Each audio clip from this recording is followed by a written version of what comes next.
Hello friends, आपका मेरे channel पे स्वागत है। आज की वीडियो है प्रिंसेस का डीप नेक ब्लाउज़ की। डीप नेक ब्लाउज़ में ज़्यादातर दिक्कत आती है शोल्डर गिरने की। तो चलिए आज के साथ कुछ टिप्स एंड ट्रिक्स ऐसे शेयर करेंगे जिससे कि आपका शोल्डर बिल्कुल नहीं गिरेगा। तो चलिए वीडियो को स्टार्ट करते हैं। परफेक्ट मेजरमेंट के साथ हम आपके साथ ये वीडियो शेयर करेंगे, तो वीडियो में बने रहें। 38 इंच और वेस्ट पॉइंट रहेगा 32 इंच और यहाँ पर बस्ट पॉइंट है 10.5 यानी 10.5 इंच। ये हमारा मेजरमेंट है जो कि हमने लिया हुआ है 38 साइज़ का। तो फ्रेंड्स इसमें जो हमने शोल्डर जैसे कि हमारा 15 इंच है तो 15 का हाफ हो जाएगा यानी कि 7.5 इंच। और यहाँ पर टोटल लेंथ पूरी रहेगी। अब यहाँ पर जो अपर चेस्ट है वो 37 इंच है तो 37 का फोर्थ पार्ट हमें लेना होता है। चेस्ट का फोर्थ पार्ट हो जाएगा 9.5, वेस्ट का हो जाएगा 8 और बस्ट पॉइंट हमारा है 10.5 पे। तो जो बस्ट का मेजरमेंट निकाला जाता है जब हम शेप देते हैं उसे, तो बस्ट का मेजरमेंट टोटल बस्ट जितना भी हमारा टोटल बस्ट होता है उसका हमें 10 से डिवाइड कर देना होता है, ठीक है। और जितना भी हमारा आएगा डिवाइड करने के बाद 10 से डिवाइड करने के बाद उसमें भी 1 या 2 पॉइंट कम रखने होते हैं। चाहे तो आप उतना भी रख सकते हैं 10 से डिवाइड करके, अगर 1-2 पॉइंट कम रखेंगे तो ज़्यादा बेटर रहेगा। और जो आर्म होल है वो हमने पूरा लेना होता है। तो फ्रेंड्स यहाँ पर अब बात करते हैं शोल्डर हमारा 15 इंच। अगर हम डीप नेक ब्लाउज बनाते हैं तो हमारा शोल्डर माइनस होता है। 15 इंच हमारा तब आएगा जब हमारा हाई नेक ब्लाउज होगा या पीछे से 1-2 इंच का ही हम डीप देते हैं, मतलब 1-2 इंच का ही देते हैं, 1-2-3 प्लस, तब हमारा 15 इंच पूरा लगता है। और जब हम बैक नेक जो हमारा डीप होता, जैसे जैसे डीप होता जाता है वैसे वैसे हमारा शोल्डर माइनस होता जाता है। शोल्डर माइनस कितना करना है वो बैक की डीपनेस पे डिपेंड करता है कि अगर हम 10 इंच कर रहे हैं तो 1.5 इंच शोल्डर माइनस हो जाएगा। इसी तरीके से जैसे जैसे क्राइटेरिया बढ़ता जाता है माइनस करने का, शोल्डर भी उतना कम होता जाता है। तो फ्रेंड्स ये है हमारा मेजरमेंट। तो वीडियो को चलिए स्टार्ट करते हैं। तो यहाँ पर मैंने शोल्डर पर निशान लगा लिया है। आप यहाँ पर 5 और 5.5 भी ले सकते हैं। यहाँ पर मैंने इस तरीके से टेप को डाउन करते हुए यहाँ पर बस्ट पॉइंट का निशान लगा लिया 10.5 इंच पर। अब यहाँ से जो टोटल लेंथ है हमने ब्लाउज़ की वो भी ले ली है, तो इन्हें हम थोड़ा लाइन को आगे तक सीधा कर लेते हैं ताकि हम इन पे निशान लगा सकें इस तरीके से। अब हमने यहाँ से टेप रखते हुए 5.5 इंच पर नीचे डाउन एक निशान लगा लेना है, जो कि हमारा जहाँ पर आर्म होल की शेप बनेगी और यहीं पर हमारा अपर चेस्ट का भी निशान लगेगा। तो इसको मिला लेते हैं। अब यहाँ से 0.27 जितना हमने लेते हुए गोलाई दे देनी। चाहे तो आप इस तरीके से कर्व की मदद से भी शेप दे सकते हैं। तो ये हमने यहाँ पर शेप लगा ली है। अब हम अपर चेस्ट का निशान लगा लेंगे। तो जितना भी हमारा अपर चेस्ट है उसका फोर्थ पार्ट यहाँ पर मैंने 9.25 और हाफ इंच मैंने लूजिंग के लिए रखा है। हाफ इंच लूजिंग फ्रंट में आपको लेनी है। तो यहाँ पर आप लगा लेंगे बस्ट पॉइंट। बस्ट पॉइंट का मेजरमेंट मैंने आपको पहले भी बताया था। जितना भी हमारा बस्ट होता है उसको 10 से डिवाइड कर देना है और 1-2 लाइन हमने इसमें कम लेनी है। और यहाँ पर हमने 3.25 इंच पे लगा लिया था। नीचे हमारा कैलकुलेट करने के बाद हमारा 3.25 इंच आ रहा था और नीचे यहाँ पे हम डाउन जाएंगे तो यहाँ हमने 0.25 इंच कम कर लिया, यानी हमने 3 इंच वेस्ट पे हमने 3 इंच पर एक निशान लगा लिया। अब इन दोनों निशानों को मिलाते हुए यहाँ से 3 इंच का डांट ले लिया। आप चाहे तो 3.5 इंच का डांट भी ले सकते हैं। तो और इस वाले पॉइंट को भी मिला लेना है। दोनों लाइनों को आपस में मिलाते हुए शेप दे देनी है।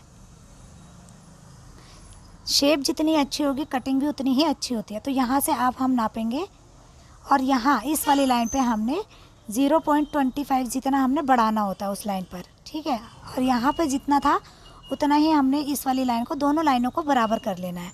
आप वेस्ट से 1.5 पॉइंट ऊपर जाते हुए, 1.5 इंच ऊपर जाते हुए हमने इसे तिरछी लाइन लगा लेनी है।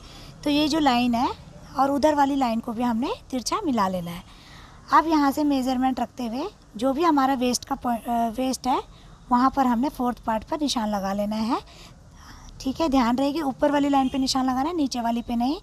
और जितना भी हमारा इसमें टक्स है बीच में वो हमने माइनस कर देना है। तो यहाँ से देखिए फुल बस्ट का अगर हम निशान लगा लेंगे तो इस तरीके से हमारा फुल बस्ट प्रॉपर आ जाता है। ये मेरा 10.5 इंच पर आया था, 9.5 इंच मेरा बस्ट था फुल बस्ट, तो 1 इंच यानी कि टोटल अगर हम लगा के चले तो 2 इंच हमारा फुल बस्ट पे लूजिंग बैठता है। अब यहाँ से हमने नीचे वाला जो डांट दिया था अब हम आर्म होल पे भी एक डांट दे देते हैं।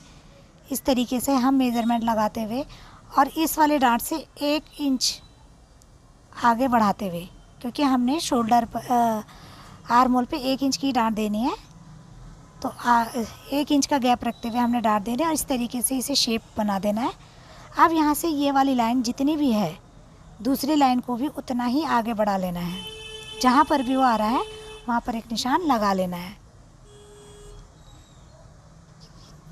इन निशानों को लगाने के बाद अब हम एक बार जो आर्म होल है उसको चेक कर लेते हैं। 17 इंच का हमारा आर्म होल है तो 8.5 इंच पर मेरा आना चाहिए। तो यहाँ पर मेरा थोड़ा कम आ रहा था। अगर आपका कम ज़्यादा हो तो यहीं पर आप ठीक कर लें। तो इस तरीके से थोड़ा डाउन करते हुए मैंने अब दोबारा से इसे मिला लेना है। थोड़ा डाउन करा है और उसके बाद इसे मिला लेना, तो अब ये परफेक्ट आ गया। तो यहाँ से अब मैंने जो शोल्डर लिया है वो 1.5 इंच का लिया। आप चाहे तो 1 इंच का भी ले सकते हैं। 1.5 इंच का मैंने शोल्डर ले लिया तो नेक मेरा 3.5 इंच आ गया। अब यहाँ से 8 इंच नेक की लेंथ लेते हुए जैसा भी मुझे नेक आपको नेक चाहिए आप बना सकते हैं। तो इस तरीके से मैंने नेक की शेप दे दी है।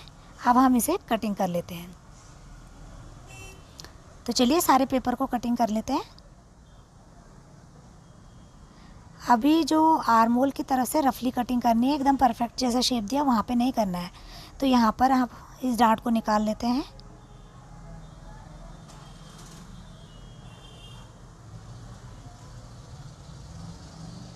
तो डार्ट हटाने के बाद अब हम जो आर्म होल की डार्ट है उसको भी मिला लेंगे।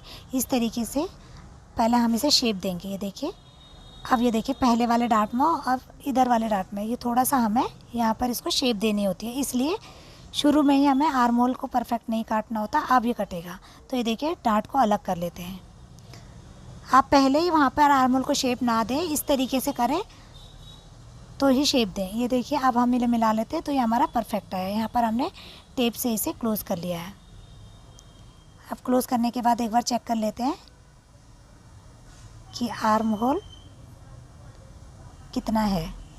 तो ये देखिए हमारा परफेक्ट बैठा। अब हम करते हैं बैक पार्ट की उसमें। तो आप यहाँ पर ध्यान से देखिएगा बैक पार्ट में शोल्डर ना गिरे, इसके लिए हमने 1/4 इंच था, यानी कि 0.25 जितना फ्रंट को बैक से आगे की तरफ ले लेना है। जितना ये देखिए ये गले वाला हिस्सा है तो आप देख पा रहे होंगे यहाँ पर मैंने 0.25 यानी कि 1/4 इंच बाहर को निकाल लेना है। इतना बाहर निकालेंगे और यहाँ से पिन मैंने लगा दिया है। अब मैं इसे जितना शोल्डर फ्रंट का है उतना ही शोल्डर बैक का रखूँगी। इस तरीके से शेप दे देनी है। यहाँ तक की शेप हमने बराबर देनी है। अब यहाँ पर इस तरीके से इस वाले पार्ट को मिलाते हुए यहाँ पर इसको बिल्कुल फिक्स मिलाते हुए यहाँ से इसे थोड़ा सा ऐसे टाइट खींचते हुए हमारे देखिए इस तरफ को आपकी तरफ को इस तरीके से खींचना है और सीधा लेके जाना है, बिल्कुल सीधा लेके जाना है। और ये डार्ट को खींचते हुए अब यहाँ पे जहाँ पर भी आ रहा है पॉइंट को निशान लगा लेते हैं और उसे हटा लेते हैं। अब यहाँ पे मेज़र कर लेते हैं, जो भी हमने निशान लगाया उसे सीधा कर लेंगे। अब यहाँ पे नाप लेते हैं एक बार और ये 1/2 इंच एक्स्ट्रा नीचे को हमने लेना है बैक पार्ट में। ये बाद में बताऊँगी कि क्यों लेना है। तो जितना हमें बैक चाहिए, बैक हमेशा फ्रंट से 1.5 इंच कम होता है। 1.5 इंच इसलिए कम होता है क्योंकि फ्रंट पार्ट में हमारा उभार होता है और बैक बिल्कुल प्लेन होता है। अगर किसी प्लेन भाग पर कपड़ा बिछाएंगे तो वो जितना आएगा उभार पे उससे एक्स्ट्रा आता है। तो ये देखिए 8 इंच हमारा वेस्ट है और 1 इंच की डार्ट के लिए भी हमारा ये इस तरीके से निकल गया है। ठीक है, तो और एक चीज़ और है यहाँ पर। चलिए पहले आर्म होल का निशान लगा लेते हैं। जो हमने अपर चेस्ट लिया है आगे वाले भाग में हमने 1/2 इंच लिया था एक्स्ट्रा, यहाँ पर 1/2 इंच नहीं लेना है एक्स्ट्रा, 1/2 इंच कम करके ही लेना है। तो इस तरीके से बैक का भी आर्म होल हम चेक कर लेते हैं। मेरा बिल्कुल परफेक्ट आ रहा था 8.5 इंच पे। तो इस तरीके से तो चलिए अब इस वाले बैक पार्ट को भी अभी हम इसको नेक को मेज़र कर लेते हैं। जितना भी नेक हमें चाहिए, बैक की जो पट्टी है वो हमें कितनी चाहिए, 1 इंच 1.5 इंच या फिर जितने भी। आप इसे बिल्कुल मतलब बैकलेस भी कर सकते हैं। इसी मेज़रमेंट पे आपका कंधा बिल्कुल भी नहीं गिरेगा अगर इस तरीके से आप बनाएंगे। तो एक बार बनाइए और उसके बाद मुझे इस पे कमेंट करके बताइए। लेकिन ध्यान रहे कि जो जो मेज़रमेंट मैंने बताया, जिस तरीके से जितना हमें डार्ट लेना है, कम करना है और आगे से जितना भी हमने करना है बिल्कुल इसी तरीके से कीजिएगा, तो बिल्कुल भी आपका नेक नहीं गिरेगा। इस तरीके से हमने इसको शेप दे देनी है। शेप आप अपनी अकॉर्डिंग जो मर्जी दे सकते हैं। ये देखिए अब इसे हम यहाँ से बैक डार्ट दे देंगे। डीप नेक में बैक डार्ट लगाने की जगह नहीं होती है। आप कपड़े पर जब भी करेंगे ना तो यहाँ भी देखिए डार्ट का निशान मैंने इस तरीके से लगा लिया, ध्यान से देखिएगा। तो बैक डार्ट कपड़े पर नहीं लगता है, यहाँ पर फर्मा कटिंग में लगता है। फर्मा कटिंग में इसलिए लगता है, आप देखते जाइए, क्योंकि अब हमने जैसे यहाँ पर डार्ट दे दिया, ये डार्ट दिया, अब हम इसे क्लोज़ करेंगे। तो क्लोज़ करने के बाद इस तरीके से यहाँ पर हमने इसे बंद कर दिया। अब ये देखिए, ये एक्स्ट्रा इसलिए दिया था क्योंकि देखिए क्लोज़ करने के बाद अंदर को चला गया। अब इसे हमें सीधा करना है, क्योंकि सीधा ही हमारा बैक आना चाहिए, ठीक है, नहीं तो दिक्कत आएगी। बैक यहाँ से भी गिरता है अगर टेढ़ा मेढ़ा हुआ तो। अब ये देखिए, जैसे ही हमने यहाँ पे डार्ट लगाई तो जो हमारा फ्रंट पार्ट होता है बैक की तरफ का, वो अंदर को खिंच जाता है। इससे भी बैक नहीं गिरता। कपड़े पर आपको डार्ट नहीं देना चाहते दे सकते हैं, लेकिन कोई ज़रूरत नहीं है, क्योंकि इतना डीप नेक होता है, आप कहाँ उसमें डार्ट देंगे।